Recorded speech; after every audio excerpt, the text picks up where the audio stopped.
Bueno, vamos a corregir el examen de recuperación que hicimos el otro día. Aquí tenéis la primera de las cuestiones, decía, justifica la veracidad o no de las siguientes afirmaciones. La afirmación A era, si un sistema absorbe calor y no realiza trabajo, su energía interna aumenta. Bueno, pues esto es verdadero, porque la variación de la energía interna es la variación del calor más el trabajo que realiza el sistema. Pero me dice que el trabajo que realiza el sistema es cero, ¿verdad? Así que este término de aquí desaparece. Y por otra parte me dice que el sistema absorbe calor, es decir, delta de Q es positivo, que era el convenio que teníamos cuando el sistema absorbía calor. Entendíamos que cuando el sistema absorbía calor, ese calor era positivo, y si el sistema desprendía calor, ese calor era negativo. Bueno, pues en este caso el calor es positivo, pues delta de U es igual que delta de Q. Si delta de Q es mayor que cero, pues delta de U también es mayor que cero. Así que era verdadero. Segunda cuestión que teníamos que justificar si era verdad o no. Pues en realidad la pregunta no tenía que ver con una veracidad, ¿no? Porque luego realmente aquí lo que nos preguntaba era que calculásemos el calor de combustión a presión constante. Lo que pasa es que, bueno, ya no íbamos a cambiar el enunciado inicial, ¿no? Pero evidentemente aquí lo que me pide es que calculemos ese calor de combustión. Como pista me dice que se forma agua líquida en el proceso de combustión del metano. La reacción es esta que tenéis aquí. CH4 gaseoso más 2 de oxígeno, también gaseoso, para dar CO2 gaseoso y 2 de agua líquida. ¿Por qué es importante si es gaseoso o es líquido?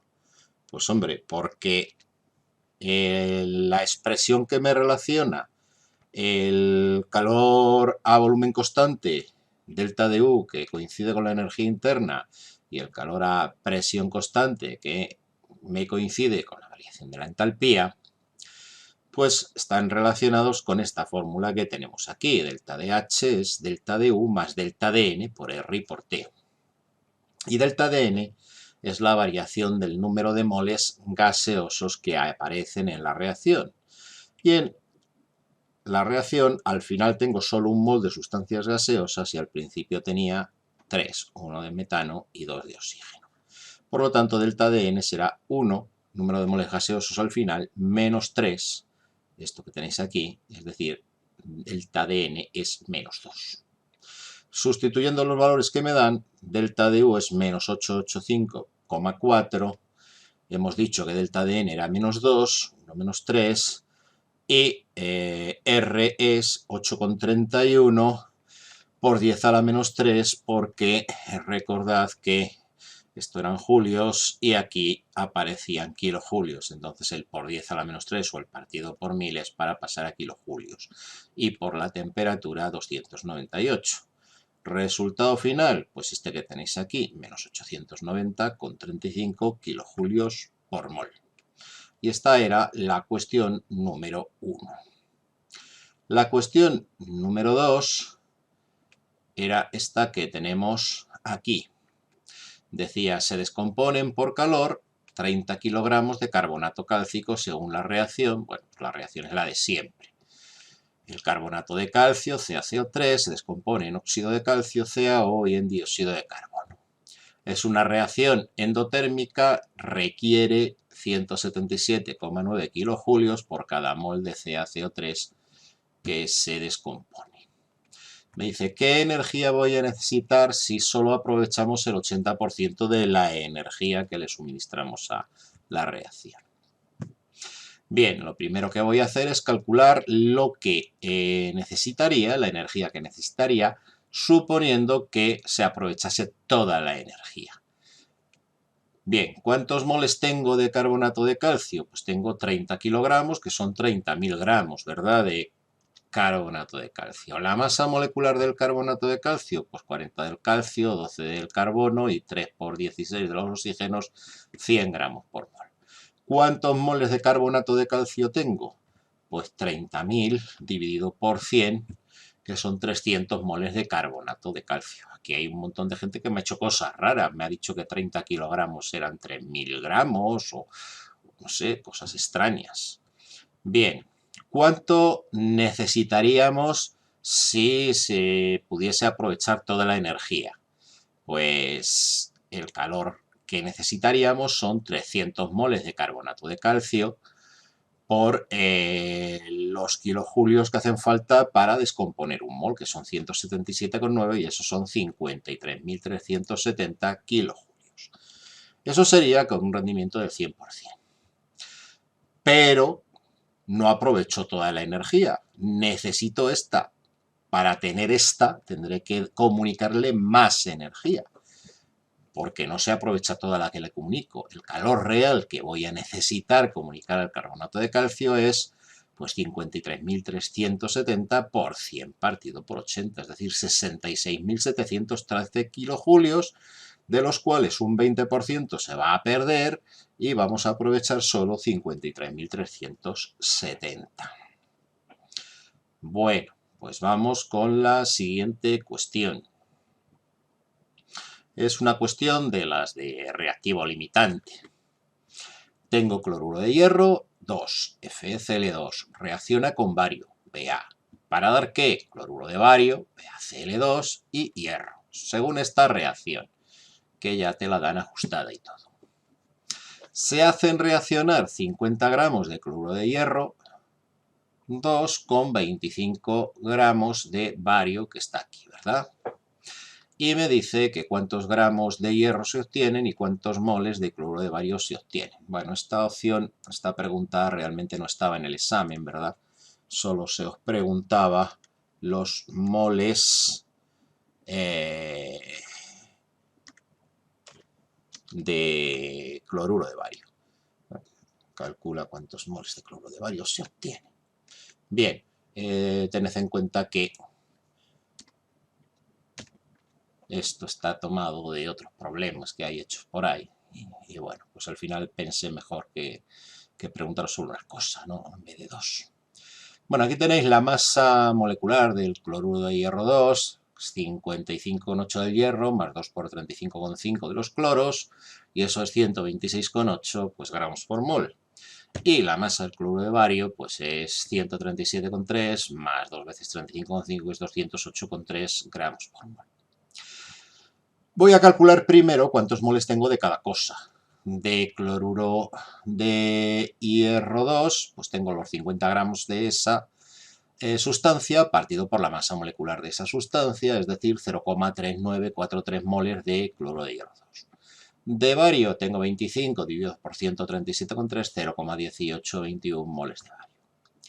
Bien, la reacción es 1 a 1, ¿verdad? 1 de FeCl2 con 1 de bario. Entonces se ve claramente que 0,1821 va a ser el limitante y 0,3943 va a reaccionar con 0,1821 y va a sobrar un montón de cloruro de hierro 2.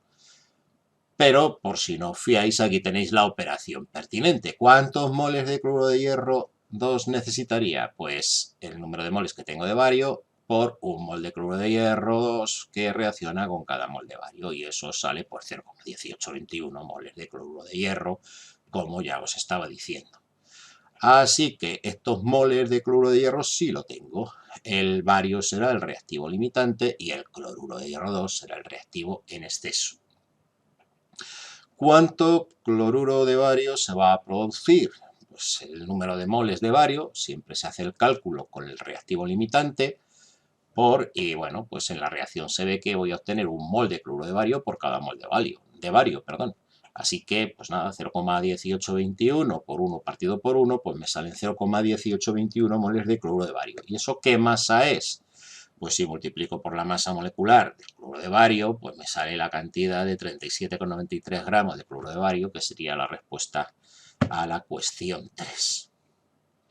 Y vamos ya a ver la cuestión 4. Una cuestión sencillita de ácido base, ¿verdad? Vaya, hombre, aquí esto no lo he puesto con su índice. Vamos a cambiarlo. Bueno, ¿qué ha pasado? Ah, que me he salido, claro. A ver, he dicho que lo voy a cambiar. Ecuación, eso va con un bonito subíndice. Normalidad de la base es igual a la molaridad de la base. Control C. Borro esto, control V, y esto es una bonita M. Vale, la normalidad de la base es la molaridad de la base multiplicada por la valencia. La normalidad de la base del NaOH pues será 0,50. Si multiplico por la valencia del NaOH, solo tiene un grupo OH, por lo tanto la valencia es 1, pues 0,5 por 1, 0,5 normal. Ya sé la normalidad de la base. ¿Qué voy a aplicar? Pues lo de siempre, normalidad del ácido por volumen del ácido igual a normalidad de la base por volumen de la base. Es decir, normalidad del ácido por el volumen del ácido es el número de equivalentes del ácido y eso es igual a la normalidad de la base por el volumen de la base, que es el número de equivalentes de la base. Bien, la normalidad del ácido no la sé, es la que quiero calcular. Pero el volumen del ácido era 25 centímetros cúbicos, 0,025 si lo escribo en litros, ¿vale? En este caso podría haber puesto también 25 centímetros cúbicos aquí y 16 aquí y el resultado final hubiera sido el mismo. Pero bueno, lo hemos pasado a litros, también es posible. Así tendría número de equivalentes. Si lo hubiera dejado en centímetros cúbicos, esto sería el número de miliequivalentes, que también se mantiene la igualdad, pero bueno, pues cambia un poquito el concepto. El 0,016 es el volumen que hemos gastado de NaOH, de la base. 16 centímetros cúbicos, 0,016 litros.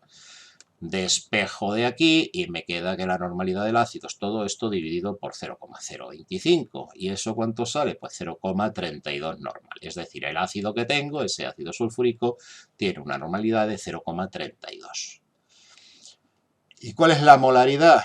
Pues la molaridad del ácido es la normalidad partido por la valencia. Y la valencia del ácido sulfúrico es 2 porque tiene 2 hidrógenos, ¿verdad? Entonces tendríamos que la normalidad es 0,32 dividido por 2, pues es 0,16 molar. Y con esto tendría pues las 4 cuestiones que valían 4 puntos cada una. Vamos con los problemas. Problema número 1. El problema número 1 me dice que las entalpías estándar de formación del dióxido de carbono y del agua líquida son estas que os dice aquí.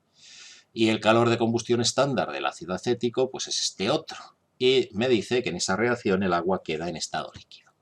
Y me pide responder una serie de cuestiones con esos datos. La primera cuestión es escribir las 3 ecuaciones ajustadas. Bueno, pues esta es la ecuación de formación del CO2, es decir, formar CO2 a partir de los elementos que lo constituyen, en sus estados más estables. Carbono en estado sólido, grafito normalmente, más O2 en estado gaseoso para dar CO2. Recordad que solo había que obtener una molécula de la sustancia, si no, no sería calor de formación o no sería lo que estamos buscando.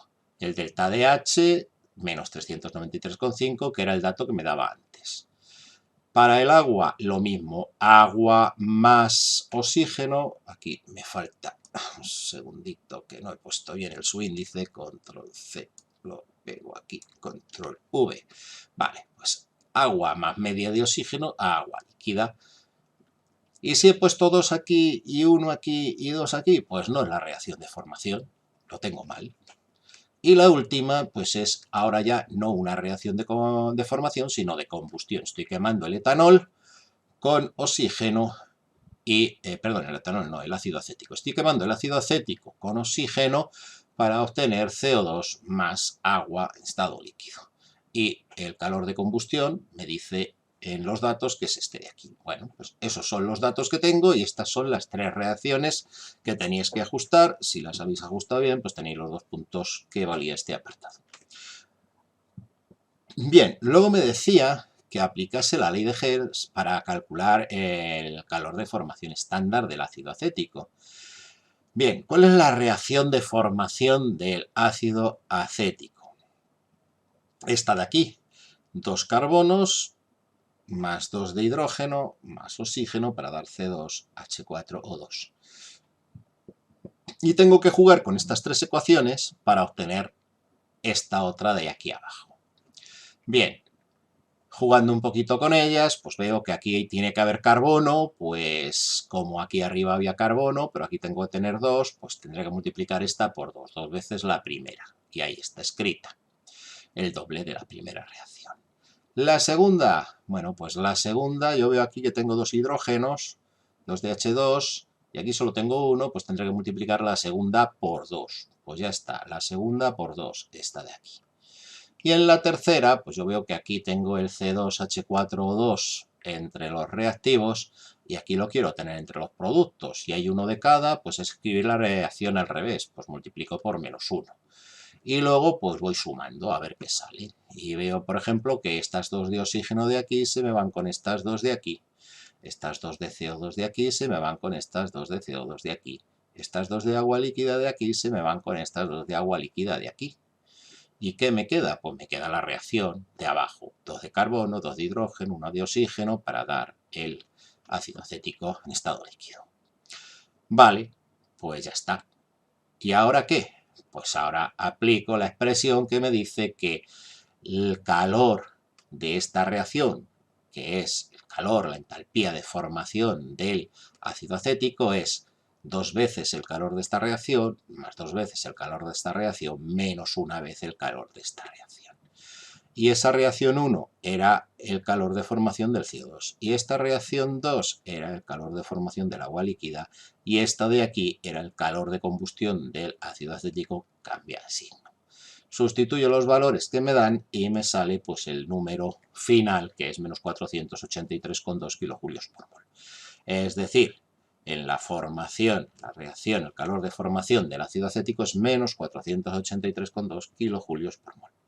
¿Y eso es una reacción endotérmica o exotérmica? Pues si es negativa significa que se desprende energía, así que es una reacción exotérmica. Y este sería el problema número 1. Y vamos a ver el problema número 2. El problema número 2, pues me dice que tengo aluminio, que es un agente eficiente para la reducción de óxidos metálicos. Bueno, pues tengo el aluminio que al mezclarlo con este óxido de hierro, pues va a reducirlo y me va a quedar el hierro metálico. Vale. Me dice que calcule, sabiendo esta reacción, cuál es el calor desprendido cuando se reducen 100 gramos de óxido de hierro 3 a esa temperatura, 298 Kelvin. Bien, vamos a calcular eso, luego venimos a ver qué nos pregunta después. Me da como datos pues todos estos, y además pues también me daba como datos las masas atómicas del hierro y del oxígeno, que eran 55,8 y 16. Con eso voy a calcular aquí la masa molecular del óxido de hierro 3, que es 159,6, porque la voy a necesitar un poquito más adelante. Bien, ¿qué necesito? Necesito la entalpía de esta reacción. La entalpía de esta reacción pues será productos menos reactivos, ¿no? Productos, el Al2O3 más el hierro, menos los reactivos, F2O3 más el aluminio. Como de estos tengo 2, pues lo pongo 2 veces, de estos 2 lo pongo 2 veces también. Bien, pues esta expresión que tenéis aquí. Bien, la del aluminio, pues será 1600 y pico, la tenéis aquí. La del hierro, pues la del hierro es 0, porque es elemento en estado sólido, estado más estable, así que 0, menos el del óxido de hierro 3, que la tenéis aquí, menos 821, menos por menos, pues me va a salir más, ¿no? Y por fin el del aluminio, que también es 0 porque también es un elemento, así que me quedan solamente esta, menos 1668, más la de esta cambiada de signo, ¿no? Que es 821,37, y eso sale menos 846,87, que es el número que me da el delta DH de esta reacción, que es la que tengo que usar para ver cuánto calor se desprende en la reducción de esos 100 gramos. Bien, pues tengo 100 gramos de esta sustancia. ¿Cuántos moles son? Pues divido por la masa molecular, que la tenía calculada, ¿dónde? Aquí, 159,6, ¿verdad? Y me salen 0,62 y 157 moles de óxido de hierro 3. ¿Qué cantidad de calor se va a desprender? Pues aquí pongo ya el calor que se desprende. Si habéis puesto el delta de H con un menos aquí y aquí un signo menos al final, pues vale con que luego me digáis que ese calor es el que se desprende, ¿no? Si ya te ha salido menos 530, el menos significa que se desprenden. O bien puedes poner aquí calor directamente y aquí pones el número que te ha salido antes, pero ya en signo positivo, entendemos que de esa forma lo que te sale es el calor que se desprende. Bueno, pues los moles por el calor de la reacción, 530,62. Hay unos cuantos que aquí, en vez de ponerme 846,87 después de hacer todos estos cálculos, me han cascado ahí el 821,37. El 821,37 no tiene ahí ningún sentido, porque eso sería el calor que se desprende cuando se forma el óxido de hierro, y aquí no estamos formando el óxido de hierro 3, lo que estamos haciendo es reduciéndolo, así que no sería lo que me piden. Si aquí habéis puesto el 821,37, tenéis mal este apartado. Apartado B, la variación de energía libre de Gibbs a 298 Kelvin. Y para poder calcular eso, aparte de hacer este cálculo que lo voy a necesitar, este menos 846,87, voy a necesitar también calcular delta de S, porque delta de G es delta de H, lo que he calculado antes, ese menos 846,87, menos T, que es 298, por el delta de S, que lo tengo que calcular a partir de todos estos datos que tenéis aquí. ¿Cómo se calcula? Pues el delta DS de la reacción es la suma de los delta DS de los productos menos la suma de los delta DS de los reactivos. Es decir, lo mismo que habíamos hecho aquí con el delta DH, lo hacemos con el delta DS. Solo que ahora ninguno es cero. Ahora cada uno es el valor que pone aquí. Voy sustituyendo y me sale al final que el delta DS es de menos 41,2 julios. Ojo, que aquí no son kilojulios, son julios por mol y por Kelvin.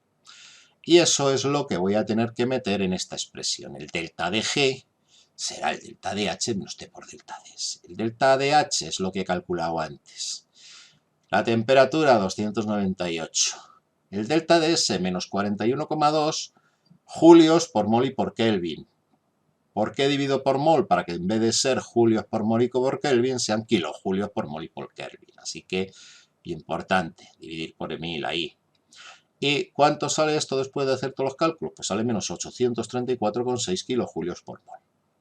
Y como este valor de delta de G de la energía libre de Gibbs es negativo, pues eso quiere decir que esta reacción va a ser espontánea a esa temperatura en particular. Sin embargo, si la temperatura fuera lo suficientemente alta, pues delta de G podría ser positivo, y entonces dejaría de ser espontánea la reacción, pero no me piden eso, solo me piden si es espontánea a esta temperatura o no, y a esta temperatura sí lo es porque delta de G es negativo. Y este sería pues el problema 2. Y vamos con el problema 3 y último, que me dice que vamos a calcular la pureza de una muestra de hidróxido de potasio, y para eso vamos a tomar 10 gramos de ese hidróxido de potasio y lo vamos a disolver en 500 mililitros. Bueno, lo vamos a disolver en agua hasta que el volumen sea de 500 mililitros. No lo vamos a disolver en 500 mililitros de agua porque seguramente nos saliera un poquito más de 500 mililitros de disolución, aunque el error sería mínimo. Bueno, dice que de esos 500 mililitros cojo 20 y los valoro con una disolución de ácido sulfúrico 0,2 molar, gastándose 7,45 mililitros. Es decir, de ácido sulfúrico tengo 7,45 mililitros de concentración 0,2 molar. Me dice, ¿cuál será la pureza de la muestra de hidróxido de potasio suponiendo que las impurezas no reaccionen con el ácido sulfúrico? Bien, ¿qué me está diciendo? Que estos 10 gramos no son de hidróxido de potasio, así que todos los que habéis empezado a calcular el problema dividiendo 10 por la masa molecular del hidróxido de potasio, pues no habéis hecho nada, porque si no sabes si esos 10 gramos son de hidróxido de potasio, no vas a saber cuántos moles tienes. Vas a tener menos moles, obviamente, que los que te salgan cuando dividas esto por la masa molecular del hidróxido de potasio. Así que si habéis hecho eso, pues no sirve para nada. Puede ser que luego lo hayáis arreglado y no hayáis usado el dato que sacáis de ahí, pero para empezar ya vamos mal. ¿Qué hay que hacer? Bueno, pues hay que aplicar lo mismo que hicimos en el otro ejercicio. El número de equivalentes del ácido igual al número de equivalentes de la base. Para eso tengo que trabajar con normalidad. La normalidad del ácido sulfúrico hay que calcularla. Me ha dado la molaridad 0,2. La normalidad del ácido será 0,2 por la valencia del ácido sulfúrico, que es 2, así que será 0,4 normal. El volumen del ácido 7,45. La normalidad de la base es lo que voy a calcular y el volumen de la base son los 20 mililitros que he tomado. Con lo cual, despejando la normalidad de la base, pues me queda que es la normalidad del ácido por el volumen del ácido partido por el volumen de la base. Normalidad del ácido, 0,4, lo hemos calculado aquí. Volumen del ácido, lo he puesto en litros. Podría haberlo dejado en mililitros también, pero lo he puesto en litros. 0,00745 litros. Dividido por el volumen de la base, 20 mililitros, pero en litros, 0,020. Hacéis estas cuentas y os sale esta normalidad, 0,1490. Un poquito menos de 0,15. ¿Cuál es la molaridad de esa disolución? Pues el número de moles partido por la valencia. Si queréis aquí podéis poner normalidad de la base y, perdón, molaridad de la base, normalidad de la base. Bueno, ya sabemos que es de la base de lo que estamos hablando. 0,149, el hidróxido de potasio, KOH, tiene de valencia 1 porque solo tiene un grupo OH, así que la molaridad vale lo mismo que la normalidad, 0,149 molar. Esa es la molaridad de esa disolución de hidróxido de hidróxido potásico que hicimos. Y teníamos 500 mililitros de esa disolución. Por lo tanto, ¿cuántos moles de KOH teníamos en ese medio litro? Pues el número de moles es la molaridad por la valencia. Así que la molaridad que hemos calculado, 0,149, por el volumen, he dicho por la valencia. Número de moles de KOH, la molaridad por el volumen. 0,149 molar, que es la concentración, por 0,5 litros, que es el medio litro, los 500 mililitros de hidróxido de potasio. Y eso me da el número de moles, que es pues la mitad de 0,149, 0,0745 moles de hidróxido de potasio. Y esa es la masa, ese es el número de moles de hidróxido de potasio que había en los 10 gramos, ¿no? Porque esos 500 mililitros se hicieron echando esos 10 gramos ahí dentro, ¿no? Y agitando hasta disolver, hasta alcanzar un volumen de 500 mililitros.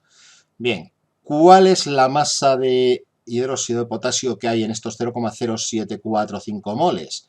Pues multiplico por la masa molecular del hidróxido de potasio, que la he calculado aquí, en vez de calcularla aparte. 39,1 la del potasio, 16 la del oxígeno, 1 la del hidrógeno.